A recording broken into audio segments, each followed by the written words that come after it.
बिस्मिल्लाहिर्रहमानिर्रहीम अस्सलाम वालेकुम। आपको कहा था कि ईरान और इजराइल की जो जंग है वो अभी ख़त्म नहीं हुई। ये जंग समझ लीजिए अभी शुरू हुई है और ये अभी शुरू होनी है और ये बड़े लेवल पर होनी है। लेकिन सबसे बड़ी डेवलपमेंट है कि अब अमेरिका और इजराइल पहले से बड़ा स्ट्राइक ईरान पर करने के लिए जा रहे हैं। कब? क्योंकि इस वक्त डोनाल्ड ट्रंप की हुई है बहुत ज़्यादा बेइज्जती इंटरनेशनल मीडिया में। जो चीज़ आई और उसके बाद जो सबसे बड़ी बात की है वो जेफरी डेविड ने की है, इकोनॉमिस्ट ने, जिसने कहा है कि ईरान के साथ अब लड़ाई में न्यूक्लियर चल जाएंगे इस दफ़ा, और ये न्यूक्लियर चलेंगे रशिया की जानिब से क्योंकि वो तैयार है। अब आपको सारी कहानी समझ आएगी कि ये जो जंग बंदी हुई है इसमें रशिया का किरदार क्या था। इंटरनेशनल मीडिया में, अमेरिका के तमाम मीडिया में इस वक्त ये खबर जारी है कि ईरान पर जो अमेरिका ने अटैक किया वो फेल हो गया। वहां पर 400 किलोग्राम यूरेनियम जो था वो मूव कर दिया गया और ईरान ने उसको नामालूम जगह पर मुंतकिल कर दिया है, जिसके बाद अमेरिका समेत अब हर जगह खलबली मची है। और इजराइल और अमेरिका में हुआ ये कि डोनाल्ड ट्रंप ने सारी दुनिया के सामने एडमिट कर लिया, हमने ये तबाह कर दिया, हमने उसकी फैसिलिटीज तबाह कर दिया, एटमी प्रोग्राम तबाह कर दिया। लेकिन उसके बाद रशिया ने कहा जी कोई तबाह नहीं हुआ, और इसी तरह ईरान ने भी कहा जी हमने सब कुछ मुंतकिल कर दिया। अब इंटरनेशनल मीडिया ने आज ये कहना शुरू कर दिया है, अमेरिका समेत सब, कि हमें तशवीश है कि ईरान अब उससे न्यूक्लियर वॉर हेड इजीली बना लेगा क्योंकि दुनिया की नज़र में उन्होंने तबाह कर दिया है। जबकि ईरान का तबाह नहीं हुआ। रशिया ने खास तौर पर, उनके फॉर्मर प्रेसिडेंट ने ये बड़ी क्लियरली बात की, दिमित्री ने तो क्लियरली कहा है कि वो लेकर चले गए, और जाहिर सी बात है पुतिन की मर्जी के बगैर ये बयान दे नहीं सकते थे। अब असल मसला ये हुआ है कि क्या ये बड़ा स्ट्राइक करने के लिए जा रहे हैं। इस वक्त सिनेरियो ये है कि न्यूयॉर्क टाइम्स ने क्लियरली बता दिया है कि हमें इजराइलियों ने कहा है कि डोनाल्ड ट्रंप ने जो हमला किया है वो हमला नाकाम रहा है। उसमें खास तौर पर जिस जगह पर इन्होंने हमला किया वहां से ये यूरेनियम लेकर चले गए थे और इससे वो 10 न्यूक्लियर हथियार यानी खास तौर पर 10 वॉर हेड बना सकते हैं, जो सबसे ज़्यादा खतरनाक सूरत हाल है। और यही वो मामला है कि जो सबसे बड़ी तबाही का बाइस बन रहा है। अब आप ये सोचो कि उन्होंने कहा कि उन्होंने हमले से पहले उनको सब चीज़ें पता थी, उन्होंने तमाम की तमाम चीज़ें मुंतकिल कर दी। लिहाजा अब सूरत हाल ये है कि अमेरिका ने जो बम मारे वो फेल हो गए। तो लिहाजा हमें उसको फाइंड आउट करना, उसको लोकेट करना है और उसको टारगेट करना है, वरना मामला ख़राब होंगे। अब असल मसला ये है कि डोनाल्ड ट्रंप अगर एडमिट करता है तो दुनिया में तो उसकी बेइज्जती है। उसने तो, आपको पता है, जब ये रिपोर्ट सामने आई थी और इवन के जो सैटेलाइट इमेजेस आई थी उसके बाद उसने कहा था ये झूठ बोल रहे हैं, मैंने सब कुछ तबाह कर दिया, मुझे एयरफोर्स ने बताया है तबाह हो गया है, सब कुछ हो गया है। और वो असल में चाह रहा था मैं किंग भी बन जाऊं, मेरी बादशाह भी कायम रहे और मैं दुनिया को बता भी दूं। ये सारी सूरत हाल उसने बताई। लेकिन सवाल ये पैदा होता है कि व्हाट नेक्स्ट, अब क्या होगा। अब असल में इन्होंने कहना शुरू कर दिया, नहीं, इजराइलियों ने कहा मिशन अधूरा है। डोनाल्ड ट्रंप को वो अब कह रहे हैं कि नहीं, हमें स्ट्राइक करना है या हम खुद जाकर स्ट्राइक करेंगे। वो यूरेनियम वहीं पर पड़ा हुआ है। आपने जो तबाह किया है वो न्यूक्लियर फैसिलिटी तबाह की है, उसका इंफ्रास्ट्रक्चर तबाह किया है, टनल सिर्फ तबाह किया है, वो तो चंद दिन में दोबारा रिपेयर कर लेंगे, वो तो दोबारा बना देंगे। रूस ने भी ये बात की है कि वो सारा मवाद मुंतकिल करे, और यही बात है कि रूस ने कहा है कि सब कुछ होगा। अब असल कहानी आप ये समझिए कि लड़ाई तो अब शुरू होनी है और इसराइल ने कहना शुरू कर दिया आज ही। उन्होंने कहा जी ये तो मामला सही नहीं हुआ, ईरान तो अभी तक वही ताकत है, ईरान तो दोबारा ये बनेगा। अब जेफरी डेविड जो इकोनॉमिस्ट है उन्होंने कहा है कि मिडल ईस्ट में अमेरिका ने कभी भी अपने मफाद की जंग नहीं लड़ी, जब भी लड़ी इसराइल के लिए लड़ी। और इसराइल में ये गेम प्लान 1991 और 95 का था कि हमने 6 कंट्रीज को तबाह करना है, उन्होंने तबाह किया। अब ये ईरान की तरफ जो जा रहे हैं, अब मामला होने वाला है बड़ा ख़राब। ईरान के साथ जो जंग है और ये मामला बड़े आखिरी लेवल तक जाएंगे, इसमें रशिया के साथ जंग हो जाएगी और ये फिर न्यूक्लियर जंग में बदल जाएगी।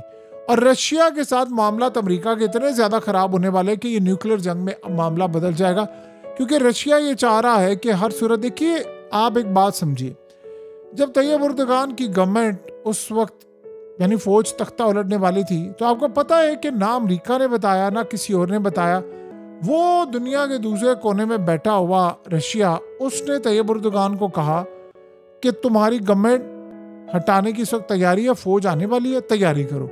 तो सोचें उन्होंने इनको इंटेलिजेंस मालूमात दी और रशिया की इंटेलिजेंस मालूमात किस लेवल पर काम करी, ये आप अच्छी तरह समझते हैं। ईरान को भी इन्होंने बताया कि ये सब कुछ होने जा रहा है, यहाँ पर हमला करेंगे, उसकी इंटेंसिटी ये होगी, आप लोग अपना यूरेनियम मुंतकिल करें, सब कुछ करें। सो इस वक्त सबसे बड़ी सूरत हाल है कि जब ये सारे का सारा मामला हुआ तो क्लियरली बता दिया गया कि अमेरिका ने जो बंकर बस्टर बम मारा है उससे ईरान की न्यूक्लियर फैसिलिटीज तबाह हुई हैं, लेकिन वो मवाद मटेरियल वो सारे का सारा अभी तक महफूज है और इनके पैरों तले ज़मीन निकल गई है कि गेम हमारे हाथ से निकल रही है।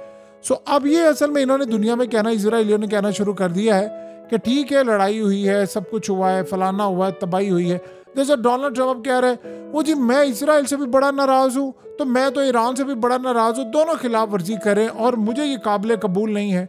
यानी वो इस तरह की सूरत हाल है। जाहिर सी बात है ईरान के अंदर जश्न मनाया जा रहा है, इसराइल में अपनी तरह पर विक्ट्री सेलिब्रेट की जा रही है, हर कोई अपने अंदाज में कर रहा है। लेकिन ईरान का जहाँ तक मामला है, देखिए इस बात को आप समझे, जो दिमित्री ने बात की थी वो बात पर वो अभी भी कायम है। उसने कहा मैं कायम हूँ कि ईरान को न्यूक्लियर वॉरहेड मिलेंगे, कौन देगा ये नहीं पता। उसने कहा हम तो नहीं दे रहे, यानी उसे जाहिर सी बात है को पागल ही होगा जो एडमिट करेगा कि हम दे रहे।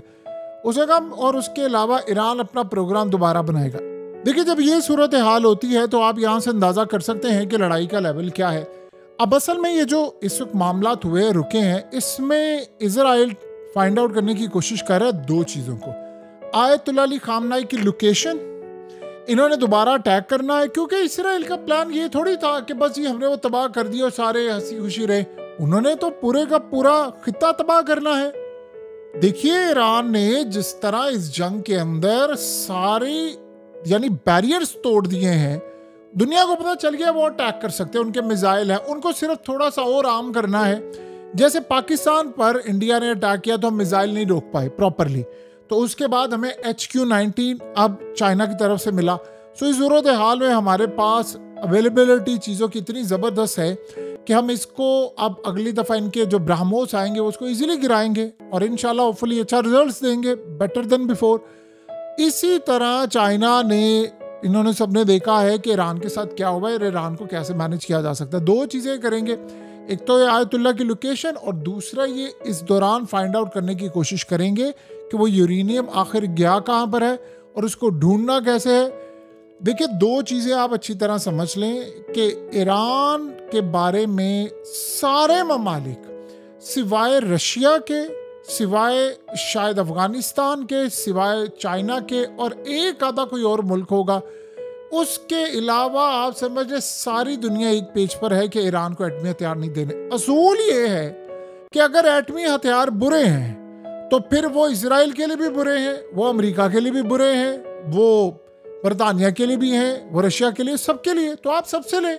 तो जब आप ये कह रहे हैं कि नहीं एटमी हथियार, दुनिया के सबसे बड़े दहशतगर्द नेतन्याहू के पास वो हथियार है, तो आप अंदाजा कर ले कि उनके पास है, वो चला ले। ठीक है, जिन्होंने आज खबर आई है 4 लाख बंदा मार दिया है इन्होंने गजा के अंदर, जिसमें 2 लाख से ज्यादा बच्चे हैं, तो आप इनसे पूछने वाला कोई नहीं है क्योंकि सब डील करके बैठे हैं अमेरिका के साथ और अमेरिका के आगे कोई बोलने को तैयार नहीं है। सो लिहाजा अब जो लड़ाई हो रही है, जो मामलात हो रहे हैं, उसमें आप एक बात अच्छी तरह समझ लें कि आने वाले वक्त के अंदर अब चाइना और रशिया का इम्तिहान है बहुत बड़ा कि उन्होंने कैसे चीज़ों को मैनेज करना है। बहरहाल ये लड़ाई अभी हमें लग रहा है कि रुकी है। 2 लड़ाई याद रखिएगा होनी है और बड़ी पीक पर होनी है। ईरान वाली लड़ाई, ईरान पर जंग अभी ख़त्म नहीं हुई और आप ये सोचे हैं कि अभी भी इस, आपको क्या लगता है इसराइल को अमेरिका का इंतज़ार करेगा? इसराइल की आप तारीख उठा ले, जब भी उसने सीज फायर की वायलेशन की है उसे तबाही किया है। 962 दफ़ा उसने सीज फायर की वायलेशन की है, तकरीबन आप समझ लीजिए जब से उसका क़याम हुआ है, यानी जब जंगें हुई हैं, जब जब जंग बंदी हुई है उसने सीज फायर की खिलाफ वर्जी की है। गजा में हमने हाल नहीं देखा, कल ये अटैक कर दे जाकर, तो क्या कर सकता है डोनाल्ड ट्रंप? वो तो पहले उसके साथ मिला हुआ है। मसला सारा ये है कि ये जो अड्डे हैं अमेरिका के, जो मुस्लिम कंट्रीज में, ये अड्डे जब तक ख़त्म नहीं होंगे, जाहिर सी बात है अमेरिका वहाँ से हमला करेगा। और यही वजह थी कि कतर में इन्होंने हमला किया कि भाई हमने आपके मुल्क पे हमला नहीं किया, हमने अड्डों पर किया। और कतर इस वक्त शदीद गुस्से में है, उन्होंने बल्कि यहाँ तक कह दिया था कि हम राइट रखते हैं अटैक करने का। तो इस सूरत हाल में अब अगला मरहला ये है कि ईरान का वो जो 400 किलोग्राम यूरेनियम है, इसको वो ढूंढने की तैयारी कर रहे हैं। और उसके बाद उन्होंने अटैक करना है। कोई ऐसी सूरत हाल नहीं है जिसमें आप ये समझ लें कि अटैक नहीं करेंगे, ये करेंगे, इनकी तैयारियां पूरी हैं। लेकिन ये बात अब तय हो गई है कि डोनाल्ड ट्रंप, इन्होंने तबाही बड़ी की है लेकिन जिस चीज़ को हराना चाहते थे वो नहीं हो पाई, और अब कुछ और नाम कहेंगे, कुछ और तरीके से करके ये दोबारा अटैक करेंगे। और ये असल वो वजह है जिसकी वजह से इस वक्त रशिया और ये सारे भड़क उठे हैं। उन्होंने बचाना है। जंग कैसी होगी ये जेफरी ने आपको बता दिया है कि न्यूक्लियर जंग होगी जिसमें रशिया अमेरिका के खिलाफ लड़ेगा।